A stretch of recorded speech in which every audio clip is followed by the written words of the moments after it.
Halkani waa Dunida Media daawadayaal kusoo dhawaada barnaamijkeena falanqeynta arrimaha siyaasadda oo aad ka daawataan Dunida Media. Waxaan barnaamijkeena maanta kaga hadli doonaa ama aan ku falanqeyn doonaa shirka baarlamaanada dalka Afrika oo maanta furmaya iyo Soomaaliya oo ka qayb galaysa qaramada midoobay oo ka digtay musiibo ka dhalan karta markab ku cilaboobay biyaha badda cas, dagaal ka dhacay duleedka Guriceel oo khasaare ka dhashay iyo madaxweyne Xasan Sheikh oo magacaabay 2 mas'uul oo cusub.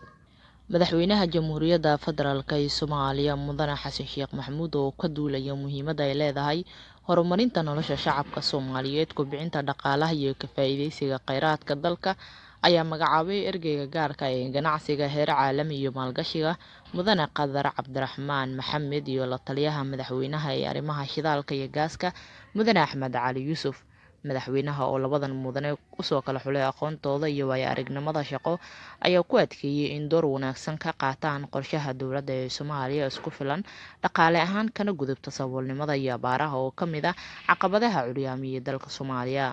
Madaxweynaha Jamhuuriyadda Xasan Sheikh Maxamuud ayaa alle ugu rajeeyay ergeyga gaarka ee ganacsiga heer caalami iyo maalgashiga Mudane Qadar Cabdiraxmaan Maxamed iyo la taliyaha madaxweynaha ee arrimaha shidaalka iyo gaaska Mudane Axmed Cali Yuusuf inuu u fududeeyo shaqada qaran ee hortaala. Xeerkan madaxweyne ayaa dhaqan galay Talaadada 31 bishan Agoosto ee 2022 oo ah markii lagu baahiyay faafinta rasmiga ah ee dowladda. Waxaa lagu wadaa in maanta oo Khamiis ah oo magaalada Johannesburg ee dalka Koonfur Afrika ka furmayo shirka guddoomiyaasha baarlamaanka Afrika, waxaana Soomaaliya uga qayb galaya wafdi uu hogaaminayo guddoomiyaha Golaha Shacabka Sheekh Aadan Maxamed Nuur Aadan Madoobe. Shirka oo socon doona muddo 2 cisho ah ayaa waxaa looga hadlayaa sidii loo horumarin lahaa baarlamaanada Afrika iyagoo madaxda ay isdhaafsadaan talooyin kala duwan, waxaana inta uu shirka socday ay madaxda dood adag la yeelan doonaan. Guddoomiyaha ayaa inta uu ku sugan yahay magaalada Johannesburg ee dalka Koonfur Afrika uu shirka kusoo bandhigi doono horumarinta Golaha Shacabka iyo sidii wada shaqayn buuxda ay ula yeelan lahaayeen baarlamaanada Afrika iyo kan Soomaaliya. Sidoo kale guddoomiyaha Golaha Shacabka ayaa waxa uu kulamo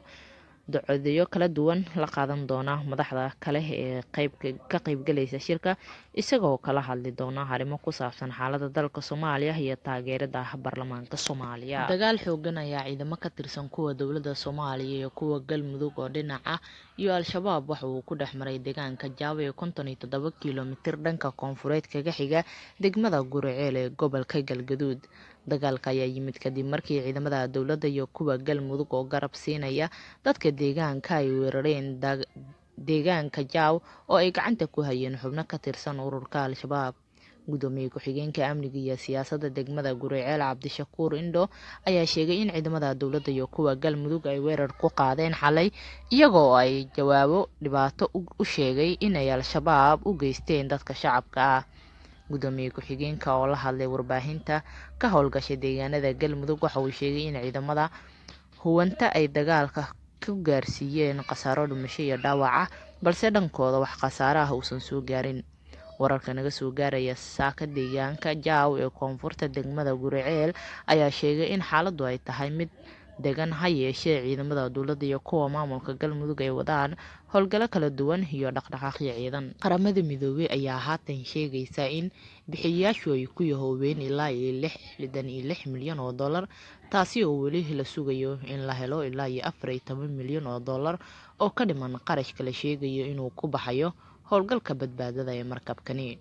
Saraakiisha qaramada midoobay ayaa sheegay inaan howlgalka la bilaabi karin ilaa inta gacanta lagu dhigayo lacagtaasi, iyagoo dhinaca kalena walaac ka muujiyay in xataa lacagta la ballan qaaday aanan qaybo badan oo ka mid aan weli soo gaarin bangiyadii ay ahayd in lacagtaasi lagu shubo.